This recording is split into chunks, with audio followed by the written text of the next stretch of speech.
Alright guys, today's a no shop video.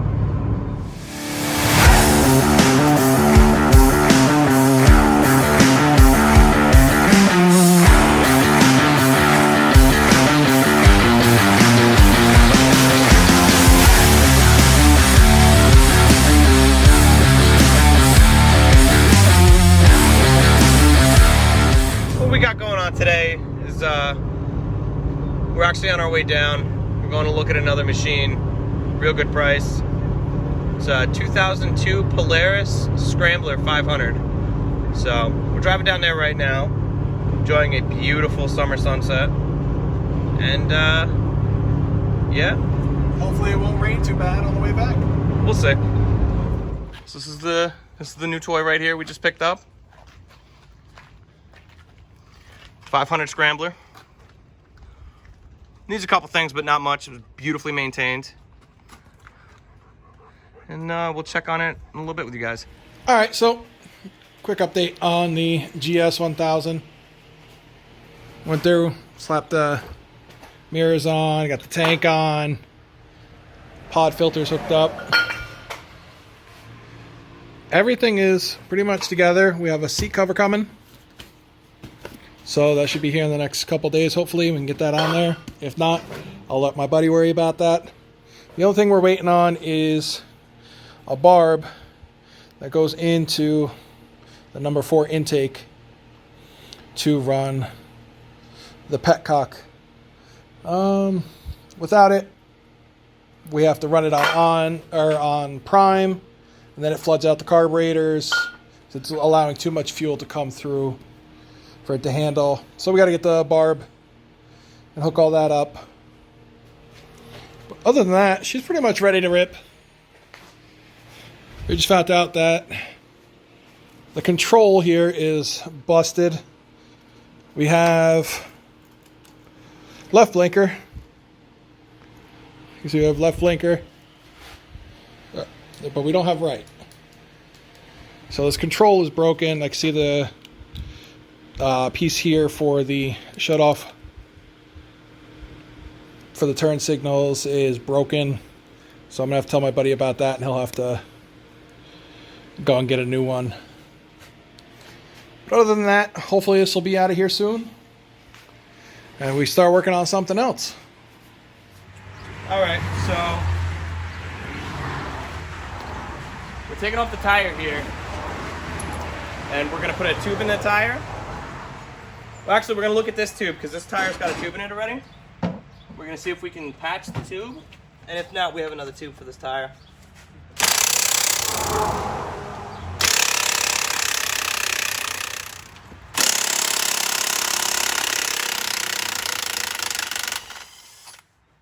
We'll swap it out so you have a fresh battery for the other side. We'll give it a little anti-seize. Yeah, absolutely.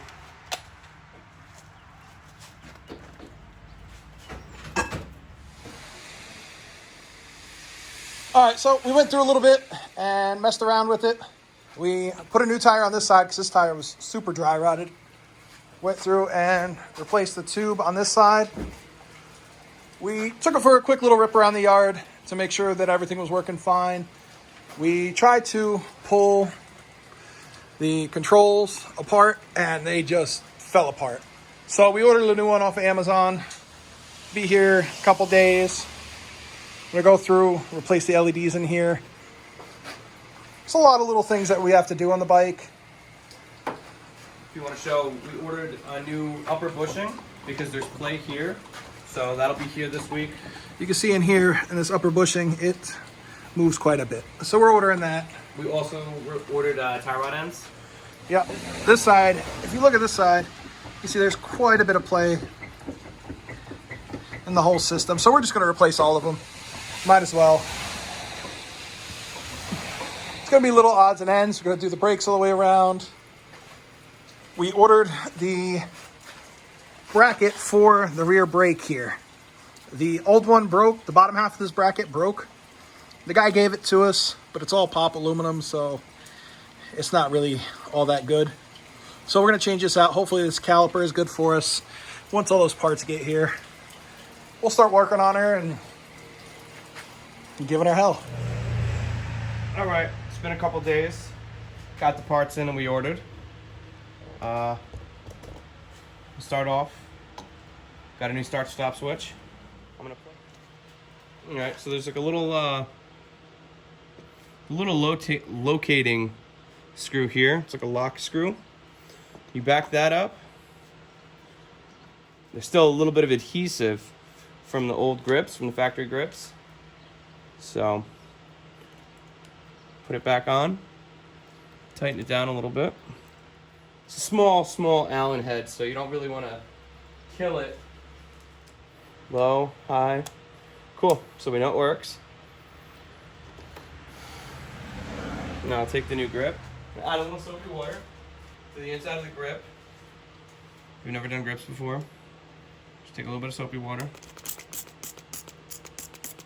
The soap will melt, and it'll help adhere the grip to the bars.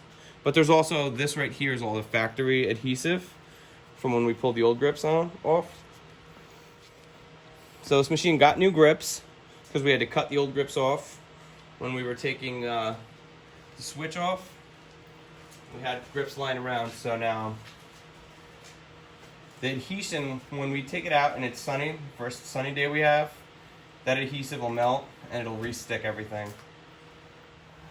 Alright, next up on the parts that we got is the bracket for this rear brake. Got a new one. Well, I purchased a used one off of eBay. About $100. Wasn't terrible, but it was a little bit of a tricky part to find. This is actually for a 350 Polaris, the bracket that I got. But the part numbers match up, and I went on Partzilla, and Partzilla said it has like a cross-reference section underneath when you're going to buy the parts. So I cross-referenced it, and it looks identical. The two brackets that I got look identical, the old one and the newer one.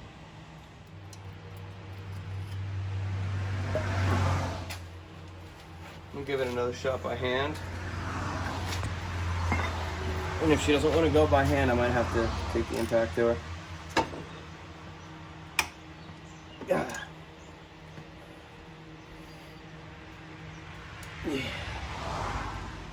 She don't want to move. All right, we're gonna try with the impact. See if the impact will get these to back out.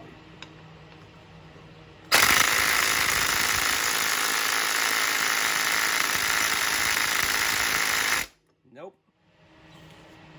All right, we're coming with the big guns this time. 1/2 inch impact.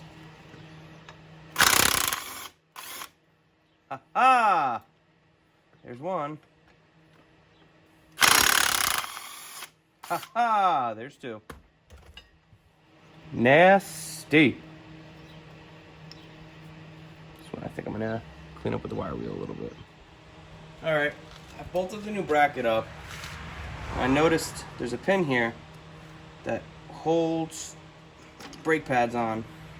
I confirmed by looking at my new brake pads, and I saw that. So now these brake pads should slide right down and out. There's a spacer in there. These brake pads aren't cooked, but there is a little bit of rust all over them. So I'm gonna do the right thing and just replace them with new. I'm gonna take a wire wheel and wire wheel this pin here. Get the rust off of it. Maybe throw a little anti-seize on it so it doesn't fight me the next time I have to do the brakes.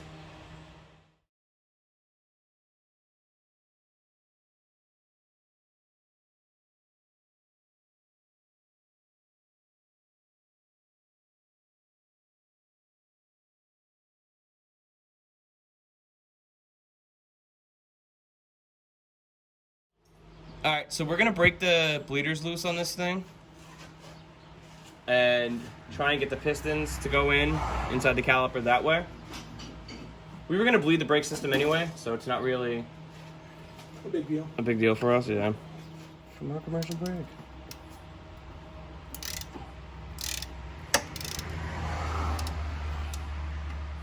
Alright, bleeders are popped loose. take the caps off in a second.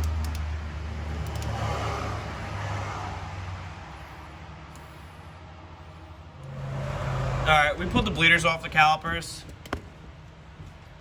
Pried on it with a pry bar and a screwdriver. I'm going to put the new brake pads in while he's cleaning the bleeders. And then from there, we're going to bleed the brakes. Yeah, he's going to attempt to clean the bleeders. We're going to attempt to bleed the brakes. All right, so we're taking off the whole tie rod assembly here. We already cracked the nuts loose here. And the inner nut as well. So we're going to try to tenderly.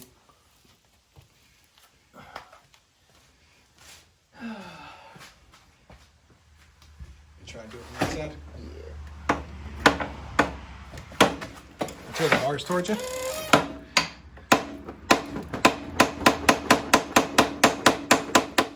All right, well, as you can see, we got the tie rod ends out. Had to cut the inner on this side with the Sawzall. Actually, we used the grinder. Yep. Yeah, it's right here. The bolt was rusted fast inside the hind joint here. It's a precision cut. So, I don't think I could have gotten a better cut. No, it was good. He didn't mar up anything. So, but there's no way we would have gotten that out. So, I ordered parts on Amazon, and the end kit that I ordered had the Polaris part number on it. Did not fit. We went and we looked at the what was it? The Balls Racing. All Balls Racing. All Balls Racing tie rods to see if this was an updated tie rod, but these look exactly like the factory tie rods. So where did we put the tie rods? Oh, you have one on the chair over there. Okay, so we looked. I actually pulled up from Partzilla the factory tie rod, and I looked at the spacing for the little indentations here to put a wrench on it, and it looks like a factory tie rod here. But the thread pitch and the holes, you know, the size of the threads did not match. So I'm going to try a different tie rod end kit. But the next thing we're going to do, we're going to get this on moving. Yeah, we're going to get this thing set up, take the front wheels off, change the brake pads in the front. So it has, yeah, I'm going to have to order an axle boot as well, because when I was doing the tie rod end, I noticed that the axle boot's ripped here, so that's going to be another thing on the list for order. And then I want to get one of these shields here for the boot. But, alright, next time we check you guys out, we'll have the tires off.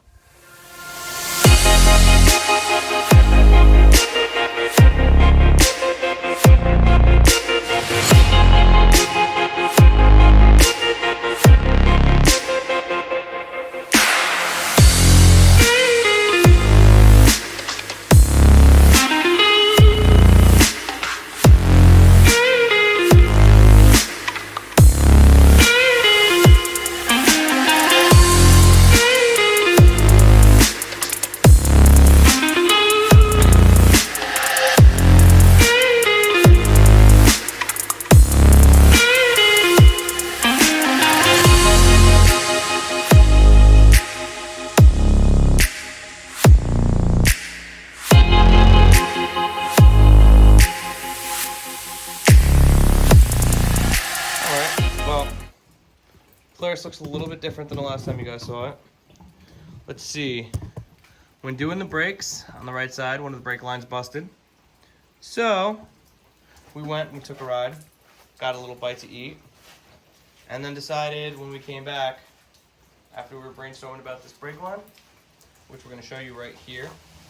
You can see the steel braid there, where it's got a nice slice in it from rubbing on the frame. We're doing everything. It's the final finishing blow, unfortunately, but we'll figure it out. All right, so we decided we would take a look at the carburetor. I wish I still had that gas that we had in the bottle. The gas looks like urine. Looks like 4-day-old urine. It's none too fresh. No, not fresh at all. And we pulled the plastics. Now we're going through, we're going to pull the carburetor. See how that looks. Attempt to.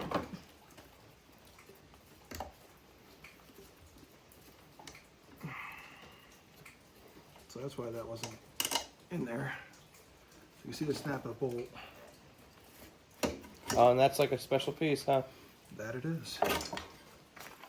The carburetor is officially out of the bike. Oh, I just missed it 'cause my hand was there. Put it back in. Go ahead. Now the carburetor's out of the bike.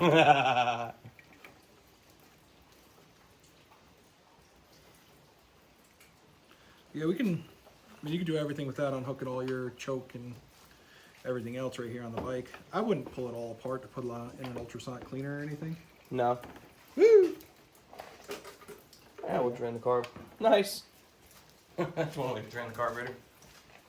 Yeah, I mean, it's very effective. How does the throttle blade look? Everything looks good. It's actually not bad in there. I think it's a little gunky, but Should we pull the bowl or no? you can. I mean, it's only 2 bolts. We did just drain the carburetor, so. Like it's gonna get all over us. Cool. See, if you want to pop the bottom off. We can make sure there's no. Nasty in the bottom of the Yeah. main jet. With Nasty from the pasty. pretty much. Did you grab the Phillips? I did. All right, so. Because those are not going to come off either. No, I don't think so. Nope. Well, that one came, but this one did not. Did it strip? It did.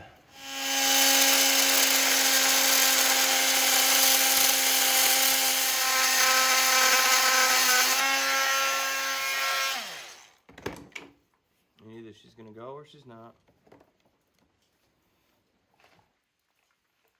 Oh, my finger, but it turned. Oh. Yeah, you got me good on that one. Ah, you live. You're young, you'll adjust. She's coming out.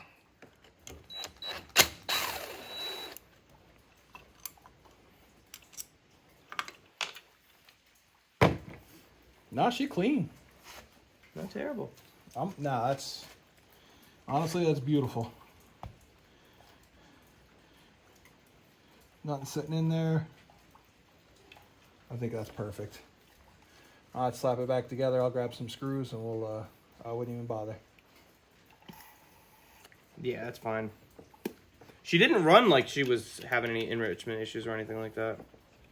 For anybody that doesn't know, like we didn't know, the plug is directly under the gas tank here.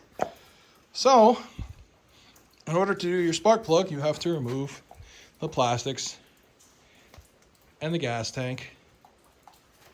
So, we're going to do it now so we don't have to worry about it later. We have the new adjustment screw coming in. You can see here, it's supposed to be longer and have a nice little knob on it. But that one broke off, so we have to wait for that. It should be here in a day or two. Yeah, something like that. And then hopefully once that comes in, we'll also have our correct tie rod ends and figured out our brake line issue.